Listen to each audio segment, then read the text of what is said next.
নাকি বাবা? তাহলে সৃষ্টিতে ছিল কোনজন? আশা করি অনেক বিচার গান আপনারা শুনছেন, আজকে ভালো কিছু নিয়ে যাবেন। রুহুনুরের কি সম্পর্ক, রুহুনুরের কি সম্পর্ক, চলে আমার গুরুজন, ফিকির নয় জগতে নয় সে ব্যক্তি কোনজন, হায় হায় ফিকির নয় জগতে নয় সে ব্যক্তি কোনজন। আমার সৃষ্টির গোড়ায় ধনী হয় কেবা, স্বভাব কি তার ভিক্ষা করা গো? ওরে সৃষ্টির গোড়ায় ধনী হয় কেবা, গুরুজি স্বভাব কি তার ভিক্ষা করা গো। সৃষ্টির গোড়ায়, সৃষ্টির গোড়ায়, সৃষ্টির গোড়ায় আমার ধনী হয় কেবা, এই জগতে স্বভাব কি তার ভিক্ষা করা? ওরে সৃষ্টির গোড়ায় ধনী হয় কেবা, দয়াল স্বভাব কি তার ভিক্ষা করা গো? এই জগতে চার যুগে হয়ে কি মরা, চার যুগে হয়েছে মারা, চার যুগে হয়ে কি মরা, এই মরা হইল কখন? সৃষ্টির গোড়ায় ধনী হয় কেবা, স্বভাব কি তার ভিক্ষা করা? চার যুগে একই মরা, এই মোরা হইল কোনজন? আচ্ছা হ্যাঁ, কেন ডুব দিলি না পাগল মন তুই ভাবের দরিয়ায়? যদি এই বিষয়াদি না যাই না ডুব দেই, তাহলে না সাথে ডুইবা মরবো হইয়া নারী। বাবা গুরু ধরতে হবে, যাই না ভাত খাইতে হবে, ওটারে চাই না, আগে যাই না বুঝ যাইল বাবের দরিয়ায় ডুবতে লাগবে।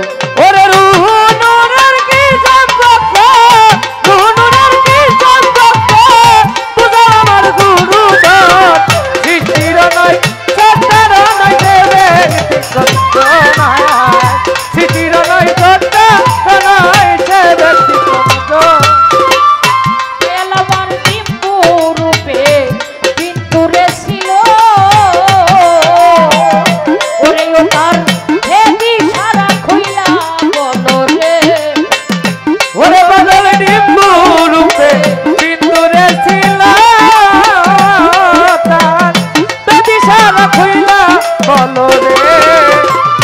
সৃষ্টির দ্বারা বিন্দু রূপে, আবার বিন্দু রূপে বিন্দুরে ছিল, আবার ছাতাই এই নাকি বিন্দুতে আপনার আমার জন্ম হয়ে বেশ। গেল, ও তাই বিন্দু রূপে বিন্দুরে ছিল, ও তার হেদি সারা খুইলা বলো রে। ওরে দেওয়ান রশিদ বলে মরাই ভালো, রশিদ বলে মরাই ভালো, জিতকার দেওয়ান রশিদ বলে মরাই ভালো, না জানিলে তোর কারণ। আর বাজাইস না এতটুকুই, যেটা ভালো জিনিস, হ্যাঁ, যেটা সেই মারা বাজাবো না, এটা অল্প খাইলেই মানুষের আত্মতৃপ্তি হয়। দয়াল ডিম্বরূপে বিন্দুরে ছিল, তার ভেদি সারা খুইলা বলো, ঝিটকা শরীফের দেওয়ান রশিদ বলে মরাই ভালো, না জানিলে ইহার বিশ্লেষণ। শুধু আইলাম আর গেলাম, পাইলাম আর খাইলাম, দেখলাম শুনলাম, কিছুই বুঝলাম না, তাতে আমার গুরু ধরা গুরু কর্ম করা হইল না না। আর গামো না, বাজাইও না। আর যেই কথাগুলো আমি জানতে চেয়েছি, আমার দয়াল গুরু মনে মনে যেন না বলে, এত প্রশ্ন করলো আমি জবাব দেব কেমনে? এই জায়গার মধ্যে আমার দয়াল গুরু সৃষ্টি তত্ত্বের একটা গানের পাশে গান মাইরে দিব, ওনার কোনো কথাই বলা লাগবে না, লাগবে না।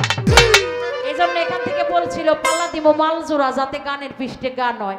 মনে করেন গুরু শিষ্যের পালা, কিন্তু পালাটা মালজোড়ার মতো করতে হবে, কথা কম গান বেশি। আপনাকে সবাইরই আমরা ভালোবাসি।